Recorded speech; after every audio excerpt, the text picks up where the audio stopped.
Welcome to the Heart of Dating podcast. Hey, it's Kait. I'm so glad you could join us this week as we try to untangle the ever so ambiguous world of dating as a Christian.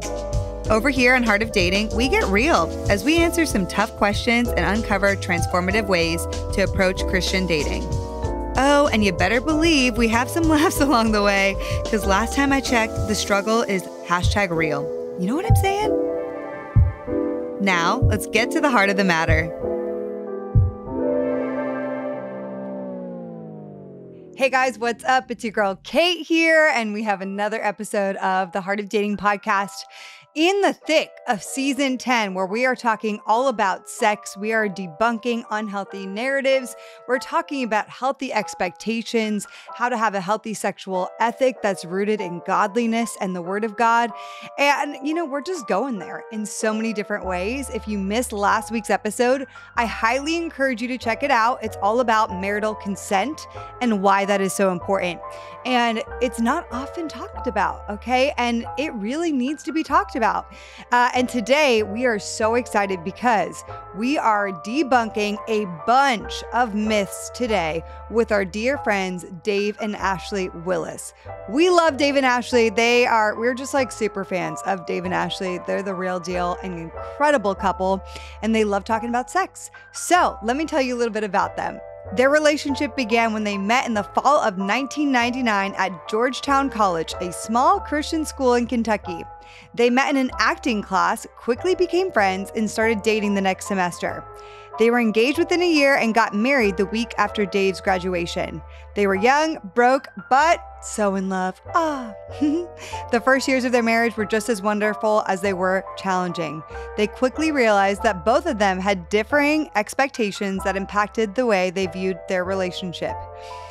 They spent 13 years in full-time church ministry before joining the XO marriage team to build stronger, Christ-centered marriages. Dave and Ashley now host the Naked Marriage podcast and regularly create new marriage resources. They have authored several books, including Naked and Healthy, Uncover the Lifestyle Your Mind, Body, Spirit, and Marriage Need. Dave and Ashley have been married now for over 20 years, have 4 sons, and live near Augusta, Georgia. When they're not recording new episodes of the Naked Marriage podcast, speaking at an XO event, writing, or planning their next project, they love hanging out with their 4 awesome boys, watching old episodes of The Office, and playing fetch with Chi-Chi, their Chiweenie. They love Jesus, family, traveling, meeting people, long walks, Mexican food, and laughing. You guys, this conversation with Dave and Ashley is so rich. We cover a ton of myths, like, do women actually enjoy sex? Or not on your wedding night? Is it going to be mind-blowing? Can you turn it on after turning it off for so long? Sex is always going to be super sexy and fun, and you're just always going to feel in the mood once you've waited for so long. We also uncovered the narrative of our wives obligated to have sex with their husbands. So we go there in so many different ways with Dave and Ashley, and I just really, really, really appreciate them and love the work that they do over at XO and on the Naked Marriage podcast. And guys, guess what? We're just so happy to have you here listening to this series. This has been so much fun to dive in to these topics and to have you guys listen and share it with people. So if you could please keep doing that, we would really appreciate it. We want more people to hear the content that we're sharing on this season. Also, if you do us a favor and give us a 5-star review on iTunes, that would mean a lot, or whatever review I guess you want to leave, but 5-star obviously helps us. It means the most. So you can rank us and write a review, and that would mean so much. It really helps this podcast to get featured more on Apple Podcasts, which really is the only way that podcasts continue to grow, between that and you guys sharing it. So both those things really mean a lot to us. All right, guys, we love you. And without further ado, here's our episode today with Dave and Ashley Willis. All right, guys, we're so excited to have Dave and Ashley Willis on the show today. Hey, guys. Hey. Hey. Oh, it's awesome to be here. So thanks, JJ and Kait, for having us. We love you guys. Yes. We can't wait to hang out all together in person, real talk. I can't wait for that day because we've been emailing back and forth, and we just love you guys. We're for you guys. We're so pumped. I know. We look at you guys, and just to be transparent, you guys are a couple that we would love to emulate. Yeah. You guys are full of wisdom, full of guidance, and you guys are just so kind and vulnerable in the way you guys even speak to us off camera. So we really respect you, and I think the singles here today are really going to love what you guys have to say. So you guys know we're in a season on sex, okay? And talking about sex for singles, obviously without all the expletives and all that stuff. We're talking about just how to really prepare themselves for a healthy, godly sex life and work through all these nuances and all the different things. There's a lot of thoughts out there and not a lot of clarity on what to expect and how to best prepare yourself as a single person, as well as debunking a bunch of shame in the process and from different narratives that people used to believe or still believe to this day. And so you guys do an incredible job. You work alongside XO and do incredible work with them. And then you guys also have this amazing podcast, the Naked Marriage Podcast, which is incredible. And also you guys already lead in so much vulnerability, which is why we also love you guys so much. So props on your insane podcast. You guys have, I mean, we like dream to be as big of a podcast as you guys are. So first of all, before we dive in, tell us about that. I just want to say thank you for your kind words, and we're honored, and we love what you were doing, and we commend you and all that you are doing to reach so many people. And I'm telling you, the Heart of Dating podcast is reaching so many people. We hear from those people. Yeah. And you're doing, God is using you in an incredible way. But you're asking about the Naked Marriage Podcast.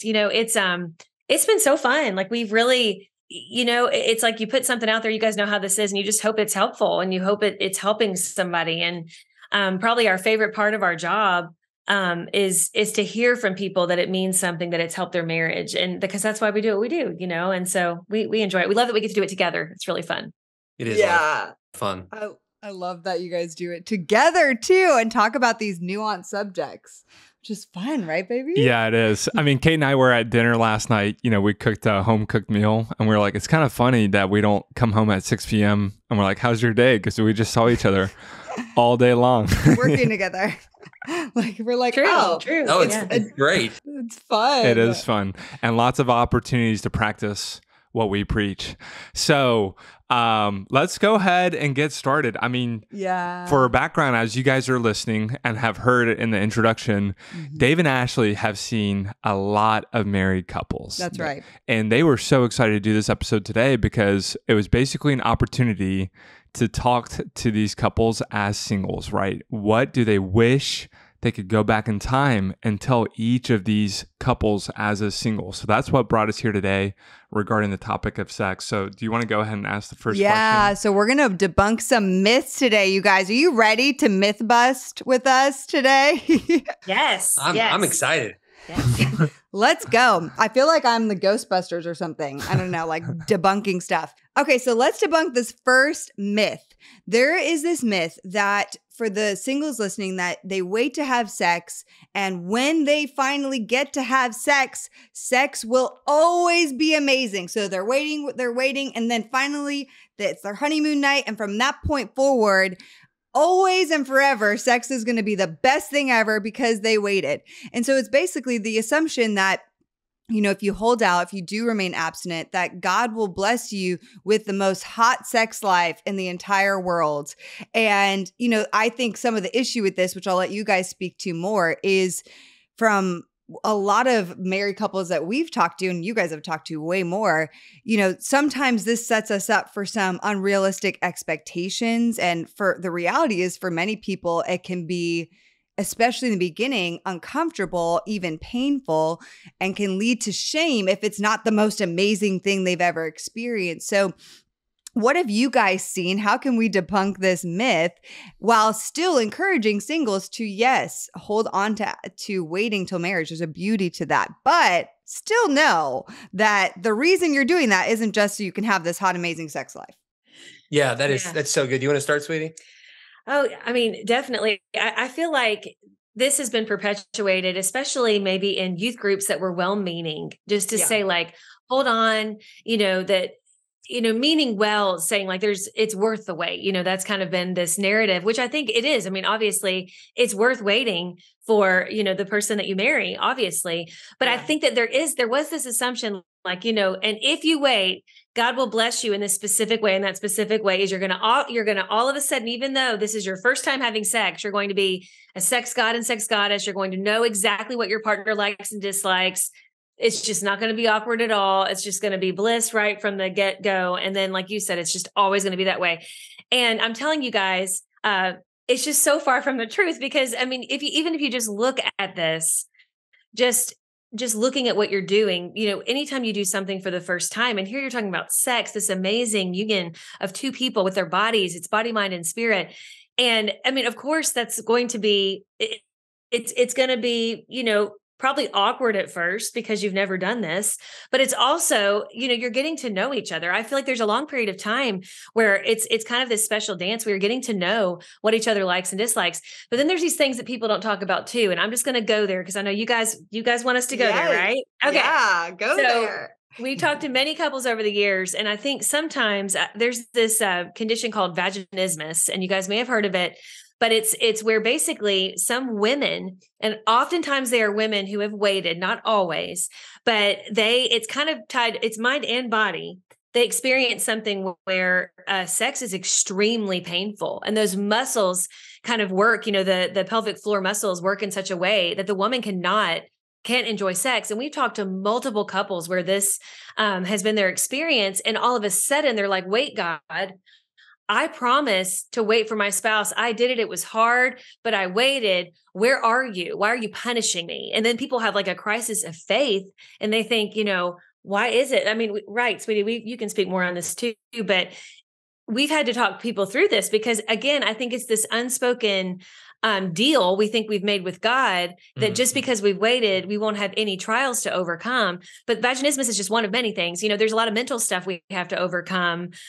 When it comes to sex, but I think that it's important that we're not over here trying to make deals with God because that's not what we're called to do. Right. Yeah. It's just being willing to say, I know that this is God's best for me, that I'm waiting to honor him, to honor my future spouse, even if I've made mistakes in the past, that I'm making this new commitment, this fresh commitment to say, I'm going to choose to live abstinent. And it's not to make a deal with God. It's just to obey him. And it's out of love for him, knowing that when he asks us to do something, it's for our best.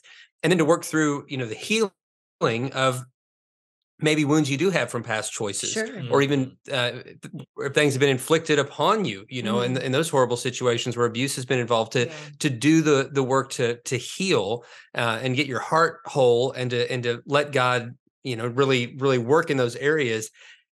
And then when you get to that wedding day and you get to that honeymoon, enjoy sex. It is awesome. It is worth the wait, but you're not going to have the best sex of your life on your honeymoon. Right. You're going to start the process of really getting to know each other. And that part's fun too. The learning is fun too.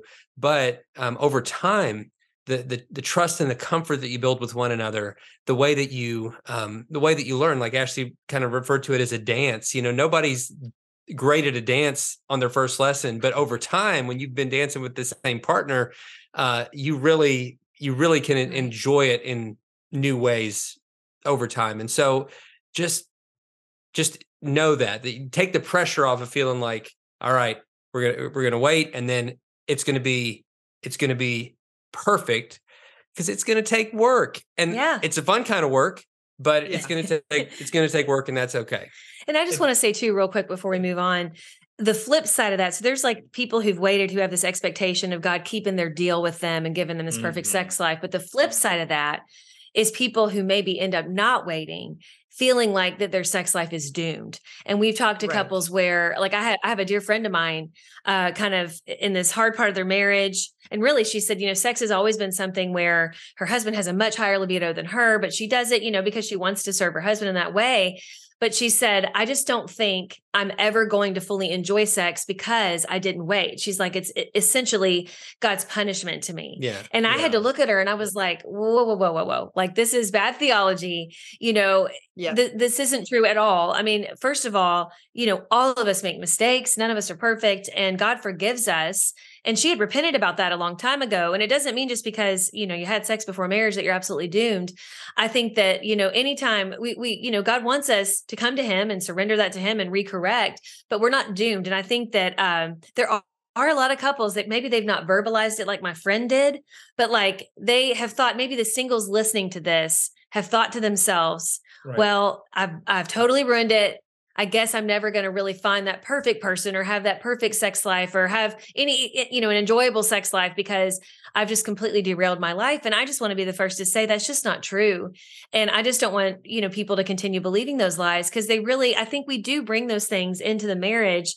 And then really what happens is it's this self-fulfilling prophecy where we kind of cut ourselves off from really even enjoying sex and really even totally putting ourselves out there with our spouse and being vulnerable and, being willing to, trust is a huge part of sex and being willing to trust kind of our heart and really all of it, when it comes to sex with our spouse. And so I think it's really important that before we enter into marriage, that we think about, well, what are those things that we are believing? What are those things running through our mind, kind of expectations, deals we've made with God, and really talk about those things. Mm-hmm. Something you're bringing up, because this was another myth I wanted to debunk, and you already did it, which is so great that if you've made mistakes, then your sex life is doomed in marriage. And that was my story.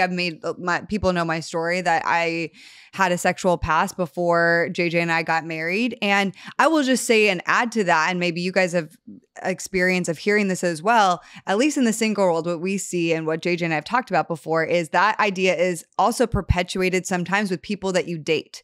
So for example, some of my story is that I had a past and then I recommitted myself to wait till marriage. And I actually had healed from a lot of my past shame, but then I dated somebody in my past who found out about my past and was destroyed and couldn't look at me the same.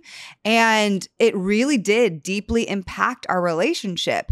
And he wanted to process it with me over and over. And because of that, it the shame started coming back. I was like, I thought I had really healed and processed this. And now because you're having a problem dealing with it, which he needed to deal with that, in my opinion, elsewhere outside of talking with me about it. Cause it was just like me, I started questioning myself over and over. But basically what I'm trying to say is that for people who are waiting, because he was waiting and had never had sex before, for people who are waiting, there's sometimes this idea of, well, I can only be with somebody else who's also waiting, and because that will equal best sex in marriage. Right. If I am with someone who has a sexual past, it's never going to be amazing even when I marry them because of their past, which I believe is a complete lie. JJ and I can talk about that and have that is a complete lie from our experience, but that is something that is being perpetuated as well, where we see people that will eliminate people just because they have a sexual past and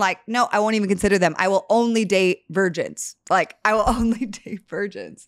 And that's so challenging. You could see me get heated, Yeah. We have to give that grace to ourselves, and we have to extend that grace to other people, because whoever you're going to marry, there's going to be a lot of grace that's required, obviously, throughout your marriage for you're going to hurt each other daily without even meaning to sometimes. And so if you can't even extend grace to someone for things they did before they even knew you, then you're really bringing a lot of baggage onto yourself. I mean, you're bringing a lot of, that's a lot when you've got these standards for somebody else to live up to, it's not practical. It's not healthy. Right. And like you said, Kait, it brings all this unnecessary shame. So yeah, regardless of what your past has been, regardless of what your future spouse's past has been, every couple committed to Christ, committed to each other, can have an amazing sex life, period. Amen. It's so good. And, we've gone in depth on that subject, just the degree of self-righteousness, when you look at somebody. And at this point, what I'm sure you guys have seen a lot is, for me, even though I didn't have an external colorful past, I absolutely, like every man who's walked this earth, had an internal one, especially, with 10 years of pornography use. And I love how Jesus set the tone so clearly. If you lust in your heart, you're committing adultery. So even though it's not quite as external, you're still committing the same degree of sin every single time, right? So it's so good. And what I love about what you guys said is, and what we're basically normalizing is that sex is should be awkward. Sex should be very foreign and new, right? Yeah, it's going to be. Yeah. Right. So on that note, I mean, I definitely see, and what I'm hearing is we should frame amazing, great sex on your honeymoon is rare, and we celebrate that. Yeah. But that's an anomaly. Yeah. Would you say that's correct? 100%. Yeah. And I would even say, some couples may have that first experience is really great and maybe not as painful and not as awkward, but then maybe they're disillusioned because then the subsequent experiences aren't as on par. Yeah. And that's pretty par for the course too. And I think that I love how you guys, it's bursting a bubble, I guess, innocence, but it needs to happen because then we don't set ourselves up for major disappointment. And it's not even just, it's well beyond being disappointed. I think that when we have these crazy expectations for it to just be perfect right out of the gate every single time, we really, there's such a, you see partners almost going against one another too. Like, why are you feeling this way? And then it gets personal too. It's like, oh, am I not good at this? Like, no, you got to be so full of grace and so encouraging to one another. Yes. Because it's such a vulnerable thing. I mean, so be so encouraging and speak life to each other and just know like you're going to get better at it. You're going to get better. And then then life will throw you a curveball and you might have to deal with injury or illness or, hormone changes, loud kids beating at the door when you start having kids and all that. Yeah. And every season of marriage and your sex life specifically is going to have unique blessings to it, but also unique challenges. And you just roll with it. It's so good. I love how you guys just describe sex as a journey in that sense. It's a story and a journey.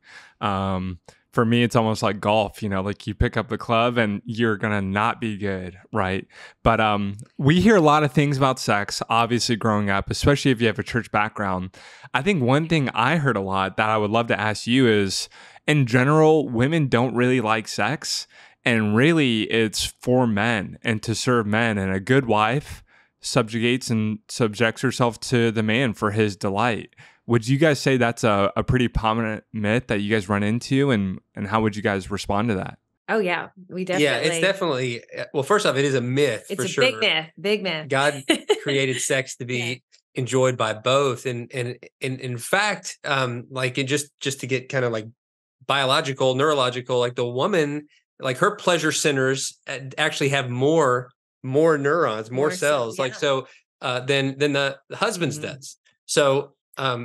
It's made. It's made for both designed for pleasure within the covenant of sex. So we need to, but we're also wired up differently to where just how the process of man getting in the mood versus a woman, and usually there's a time difference there. Guys don't tend to need as much foreplay, all those kinds of things. So really, God wired us up differently so that we would serve one another. Right. But in that serving one another, it should be so enjoyable for both. And I think that myth of saying it's just for men or women aren't supposed to like it, it's put this shame on women for feeling guilty about liking it or saying, well, I guess I just have to do this and not enjoy it. And then they're robbed, their husband's robbed, everybody's robbed of the enjoyment that God intended when both spouses together are enjoying that pleasure the way God intended. There's kind of this undercurrent narratives. If a woman does really desire sex, then there's something weird about her. Like we've had, there's been husband, if they even have a libido that's higher than husbands, and they think, oh my gosh, what's wrong with you? And what we've seen in the work we do is it really isn't one size fits all. I mean, sometimes the wife has a higher libido, sometimes the husband does. Very rarely do couples each have the exact same libido in the exact same season. And I will say too, we've talked to a lot of couples where, maybe early on in the marriage, maybe the guy had, higher libido, but then he's experiencing some hormonal issues and his libido goes down a little and the woman's all of a sudden is higher. And so again, just like Dave was saying, we've got to work together. We have to talk about these things. We have to be real about these things. We have to serve one another in this way. But I also want to talk about, JJ, what you were referencing with the woman almost just being, having sex like out of call, duty. right? Like just it. Yeah. Mm-hmm. Yes. And you guys, there's been a lot written about this, and there's been I don't know. It's kind of it can be crazy out there. There's been even some anger with this, obviously. And there should be, like that a woman, that her only role is just to fulfill the man's, desire anytime of day, regardless of how she feels. That's a very dangerous place to be. In our marriage, it's backwards. Ashley treats me like a sex object. This is not true. And I have to tell her, I have feelings. I'm not just a piece of meat over here. I want to be held. I want romance. But when she wants it, she gets is not true. Aggressive, and I am not. I'm just She's a jokester. I'm saying this so pray for me. No, it's not like that at all. Well, it's really, if it's happening on yeah, right. But I will say, I do feel like there are a lot of women that keep themselves because they've been told this, like you said, JJ, they've been told this over and over again. Women don't really want sex. It's really for the man. And so they really keep themselves from getting involved emotionally into sex. They kind of keep that part of themselves off and really just let it be an act. Like it's a quickie for him, or it's just this thing to meet his needs and to move on. And really we end up cutting ourselves off from the multifaceted experience that sex is supposed to be for husband and wife. It's to, you're coming together as husband and wife, celebrating the love that you have, and it's spiritual, mental, physical, and emotional. And it's just, there's so much going on. And we that's the goal. That the goal is to experience it in that way, and it to be this beautiful thing that God created for marriage.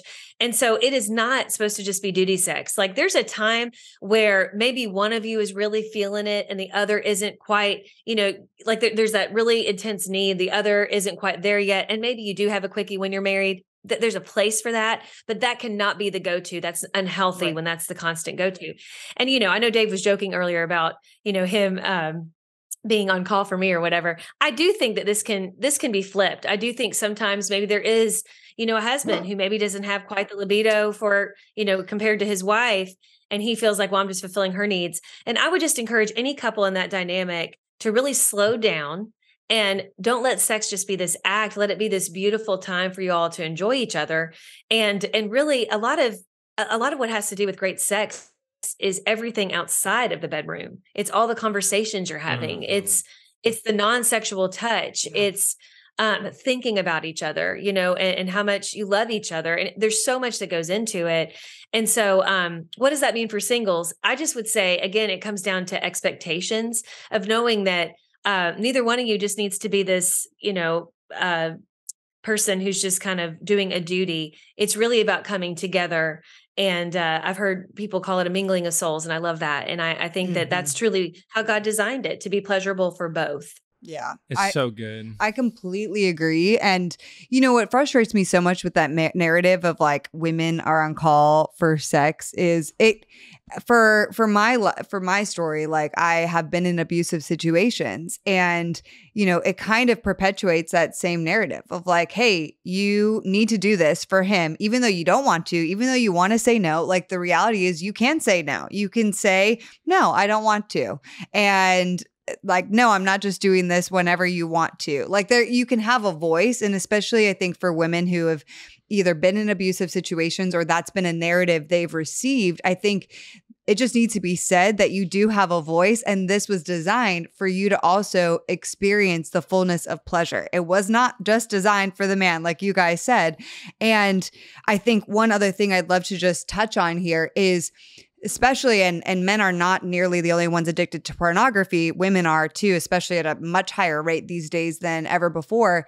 But for the man who potentially has given up pornography or has been on that struggle for a while, I've heard at times there's a narrative that exists that like, well, I'm giving this up, so now I'm looking to you to fulfill that every immediate pleasure that I had that I used to get from looking at pornography. Dave, do you want to tackle that one? Is that where this kind of entitled attitude towards sex comes from?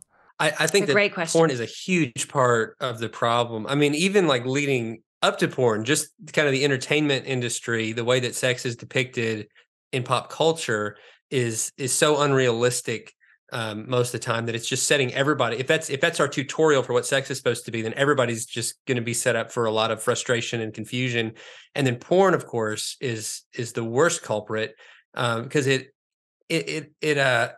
removes. Like I heard this quote about porn. It said, the problem with porn is that it removes the human dimension from it. You know, people are just reduced to objects. And so the problem with porn isn't that it shows too much of someone, it actually shows too little. Yeah. And when we reduce ourselves to just kind of these animalistic acts and we look at other people just as objects to fulfill specific fantasies, which is what porn does. It's very consumeristic driven, is like, you know, find what your turn on is and then find someone who's on demand to do that act or that fetish or whatever on demand for you. And it's completely one-sided. There's no place for love and connection and all the things that God intended sex to be. And it wires up, it starts to rewire your brain to have a very unhealthy and toxic view of yourself, of other people, and of sex itself. And so even after you break free from porn, which thankfully I did years ago, there's still a process of the detox, of letting your mind be renewed and just allowing God to bring healing to the mindsets that you created through porn. And that's a process too. And you've got to, you know, give yourself grace and give your partner grace and talk about it. But yeah, if you're into porn right now, just, you know you're not alone. There's a lot of people struggling, but you need to get help. You need to get free from it. It's one of the worst things you can do to yourself, and also in preparation for a healthy sex life someday with your spouse. Porn will sabotage that. And so that doesn't mean that if that's part of your story that you're doomed. That was part of my story. You know, I had to struggle with porn for a long time. And a lot of people listening right now are struggling with it and maybe thinking that this is a compromise. I'm not going to go have sex with somebody, but this is just going to meet that physical need until I can have the real thing, so to speak. But it's setting yourself up and setting your future spouse up for a lot of heartache by turning to pornography to meet that need. And so just do whatever you can to break free. There are softwares out there. There are all kinds of ways to get free from it and stay free, accountability measures and all that. And we talk a lot about that on our podcast too. But you got to commit to it, and you got to see it as an unhealthy. It's essentially a drug addiction. You know, it does the same things in your brain that many drug addictions will do. And you got to find sobriety from it and do the work to get there. It is worth the effort to break free from it. Yeah. It is. And I want to say too, JJ, you were referencing, like, if someone's married and, you know, their spouse had a porn addiction, came out of it, you know, you were saying how some wives feel like, well, I need to just be on call because if not, he's going to fall back into it. And we do hear from a lot of wives who have that thought, you know, and I would say that is not healthy. And some husbands perpetuate that. Some husbands say, yeah, you need to be on call for me because I'm doing this for you. I'm getting this off, you know, I'm giving this up so that, you know, we can have a better sex life. But that really is just you're still kind of seeing, you know, again, it's kind of reducing your spouse if they're just on call for you. And so I would definitely say that's not healthy. Yeah. And I love how you phrased that and framed it, because quite simply, it reduces both parties, right? It reduces the wife to a sex object, and it reduces the man to not a man, just a animalistic guy who has a desire that he can't help but scratch. And men are so much more than that. And women are so much more than that. And the funniest thing about porn and what it teaches and what culture portrays is the self-gratifying desire. Whereas, as you guys know, healthy sex and marriage cannot be more of the opposite. It could not be more fulfilling and enriching when it's completely focused on the other person. Yeah. And I wanted to touch on one more thing, because we were saying, like, for the woman who basically does that, saying, I need to have sex with my husband because he's given up porn, or he's giving up porn, and I have to do this so that he doesn't look at porn. Already right there, the negative and like bad part about that. And also I'll say this ties into singleness, because if your guy is trying to give up pornography and you're dating or something, or, you know, he recently gave it up and then you started dating him, you can feel a temptation of like, oh, should I connect with him more sexually because it will help him to not go back to that thing. And I've seen that from friends, from different people I know. That's definitely, and that was a part of my story in the past as well. And so, but already the problem with that too is that the posture posture in which you're approaching that is one out of fear. So I'm entering this sexual encounter and doing this out of fear. Right. And out of, I need to do this, which is not what God has designed for us in sex. Like your posture, he wants it to be a beautiful, glorifying experience of freedom and glory to God and connection and all these other things. But fear is not, should not be an element in the equation. So if you're finding yourself, oh, I need to do this because then it will help him to not look at porn, it's a fear-based posture, which also is completely unhealthy. On this note, I would love to talk also about how, and you already touched on it, Dave, but a little bit more. I think it's really interesting, especially for us now being married.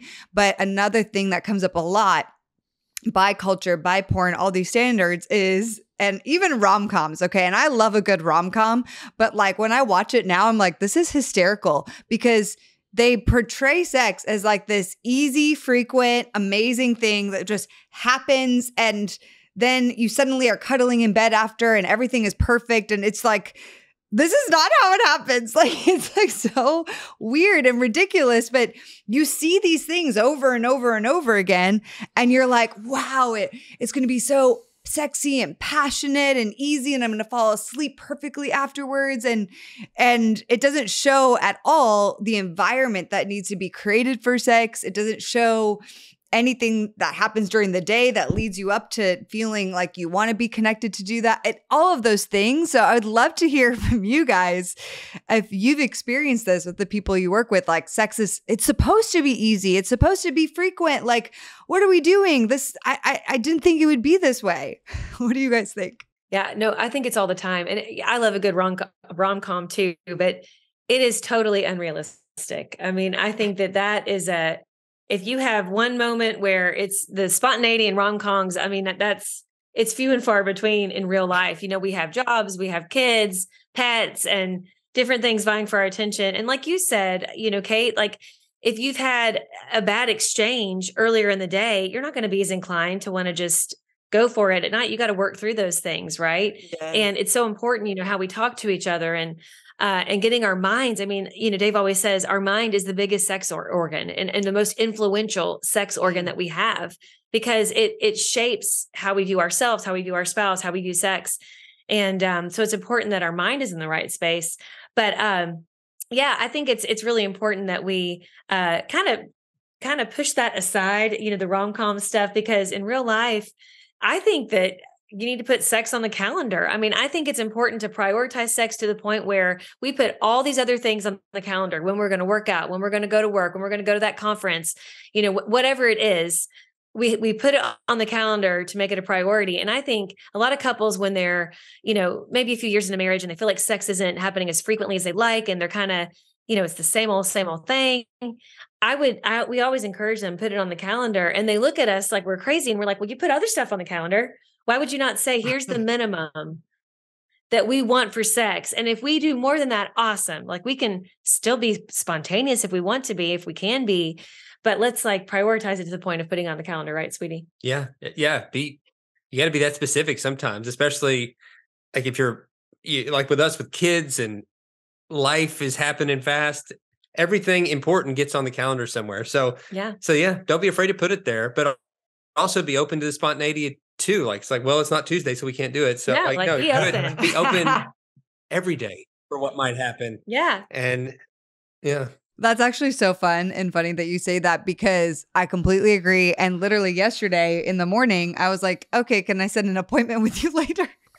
Because I want to have sex. Can we have sex later today? Because we had other things happen this weekend. And I was like, I would love to. And JJ was like, oh. And so then it was like getting later in the day, and I texted him, I'm like, I thought we had a date tonight, you know, like a date for this. And he was like, oh, we still do. But like making sure you prioritize it. And it's funny because we're getting into that place where we're like, oh, we want to make sure this is a priority, because it isn't always just like easy and frequent and all those things. And even on our honeymoon, we've talked about this in a previous episode, we had to like work through the ideas of what that would be on our honeymoon, or what it would be after, and how many times a day we'd be doing it. And like, just how easy it would be all the time. And it isn't always that way, right, honey? I mean, and we talked about this in our episode. You guys will laugh, but I had this expectation right after being a virgin that the honeymoon would be 3 times a day. I would just be dragging her back to bed and we would just be camping out in the room. And it couldn't be further from the truth. Not because she didn't want it, but because I had my fill and I was good. I was happy with once a day, or whatever it was.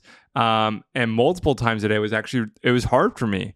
So it's so funny to have that loose expectation, especially, before marriage. It's kind of like going to a golf course and be like, I'm going to shoot, a 72 today. And it's like, I would like that, but all of a sudden, I'm going out of bounds in the first tee box and it's not looking like it's going to happen.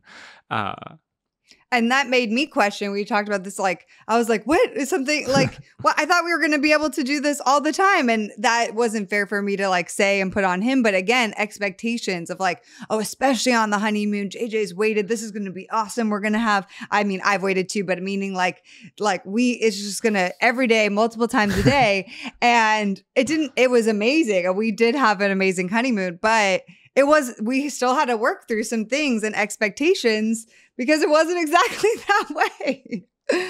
And so we love to say that and share that with people, to be like, hey, this is about realistic and healthy expectations as much as possible, and holding a posture of surrender. I feel in the process, because we all said, this is a journey. And, as much as possible, getting out the expectations. You don't know if you're going to be walking into it and have vaginismus, and then it's going to be really painful and a journey. You don't really know what's going to happen. And so really holding it in a posture of surrender. I have a question for you guys. So we took a pre-marital sex course. This is off script. I don't know what he's going to ask. I know. Well, and it's good. Well, and I'd say, yeah, exactly. 80 to 90% of it was great and really informative, especially for me, because I didn't have any formal sexual education in high school or college or anything. And I didn't really feel like I was supposed to just go research as a single man. I just didn't feel like that was necessary in any way. So they gave a great example, though. That really I found a little controversial for me because it kind of simplified men and women, but they basically equated sex to a cupcake analogy. And you guys might have heard it. They say you spend a Saturday together, you go to the farmer's market in the morning, you get donuts, you go do a little shopping. You sounds amazing. Have a nice steak dinner that night with some great conversation. And then at the end of the night, you look at each other, you lock eyes, and you make sweet love and have wonderful sex. And they say in this example, for the woman, the cupcake, the majority of the delight of that day was the emotional connectedness, the unity, the activities together. And the little cherry on top of the cupcake was the sex. And then they said for the man, really the sex at the end of the day was the entire cupcake together. And then the cherry on top was the emotional unity and the activities together. Now, we heard that and we laughed. And then I thought about it. I was like, man, that really feels a little too simplistic, especially for the men. Is that something that you guys would say is an analogy that you agree with, or kind of oversimplifies it or reduce men, or, how would you guys respond to that analogy? Well, I would say the grain of truth in it is that typically, not always, but in about 80% of marriages, the husband does have a higher sex drive, a higher need for frequency. And when you look at the lists of biggest needs for men versus biggest needs for women, typically sex is a top 2 need for most men, and it's usually not in the top 5 for most women. Now, with that being said, like we've talked about all along, sex is made for both, sex is a gift for both, and men have a whole lot of needs and desires of their wife that not sex. I mean, they desire companionship, friendship, laughter, connection, all of those things. I mean, and it's wrong to feel like a man doesn't need those things, because those needs are very, very powerful. And women have need and desire and drive for sex too, like we talked about this whole time. And to take away, the sexual aspect of their needs is, so I think like it's kind of more of like a funny, the cupcake thing is more of like a funny joke, because funny joke is like a largely exaggerated truth. Yeah. But in terms of being like realistic, no, I don't think it's accurate at all. I think men and women both love cupcakes. Well, and I want to say this. We both love cupcakes and cherries on top, right? And we, that's the goal. We want to have it all, right? We want the cupcake and the cherry on top. And I just think that we've heard, this is where it gets dangerous with that whole cupcake analogy, is if we truly understand, if we really believe that cupcake analogy is just how it is for most people and how we should approach sex, then we run the danger of this. Like there's people who write us who say that, like, especially wives, they say, when my husband knows that we're going to have sex all throughout the day, he'll be nice to me. But if he knows that we may not have sex, he won't be as nice to me through the day, because he's like, I'm not even getting the cupcake. Like, I'm not, and so that's wrong. Like, we can't approach sex and companionship in life like that, and base how we treat our spouse on whether or not we're having sex.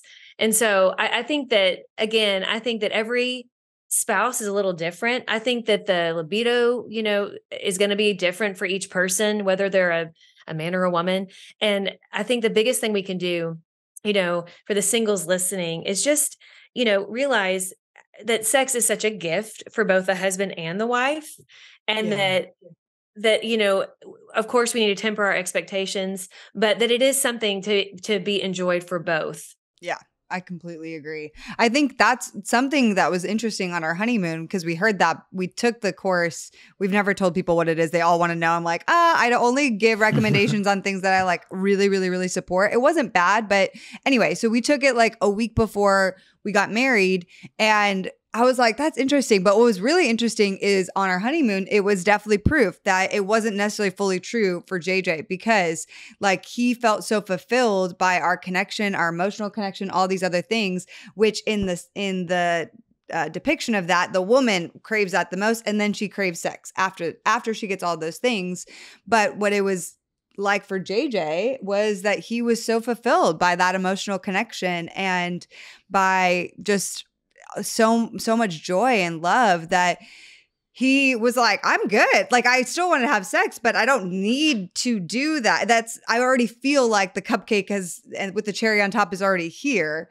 And I loved that we experienced that, because I was like, it kind of made it, at least for us, that, and I've noticed, like, if I'm not nice to JJ that day, or if I'm like cutting him down, or we've, just whatever, I've been shorter with him, like, he's not as apt. He's not just like, ooh, yeah, let's have sex. He's like, no, I'm impacted by that, and I don't feel as connected to you. And I don't want to right now.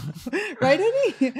Kate's like, what? I'm like, oh, okay. Which is good. It's good that, like, it also makes me pay attention of like, oh, okay, like he doesn't just want it at all hours of the day. That's kind of a stereotype I feel like we think of guys. It's important for him to feel that emotional connection and respect from me and different things.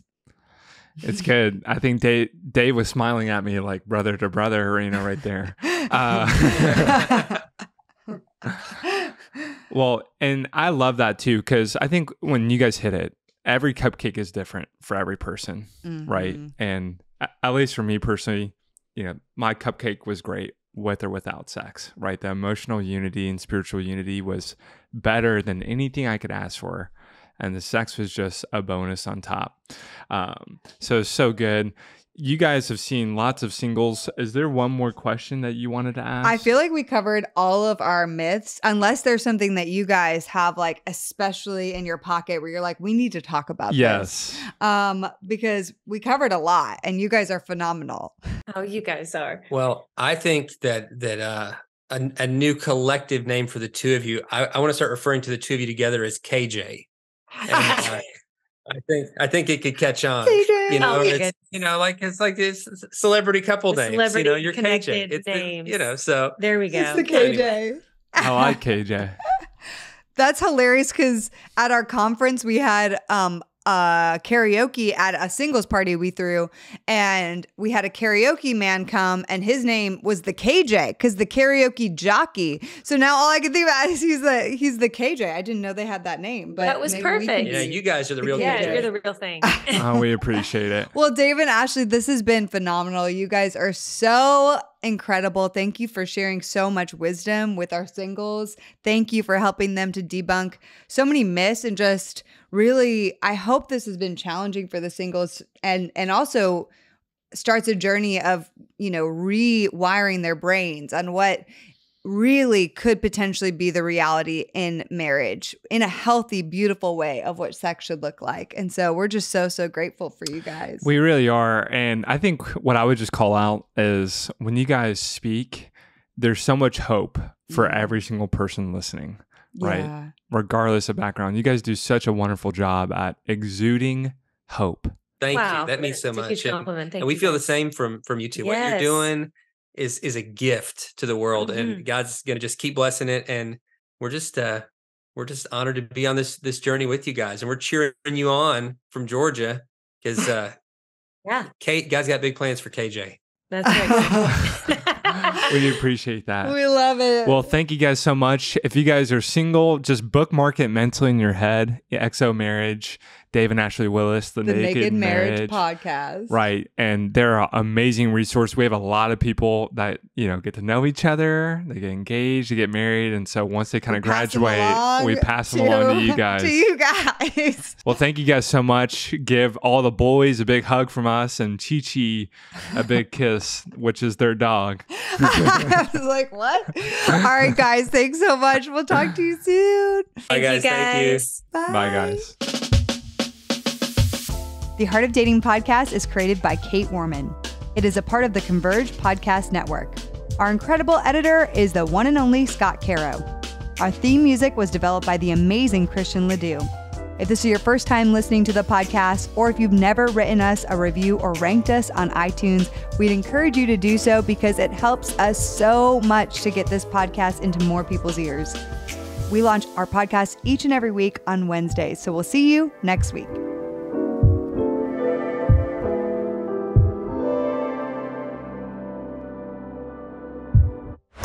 This show is part of the Converge Podcast Network.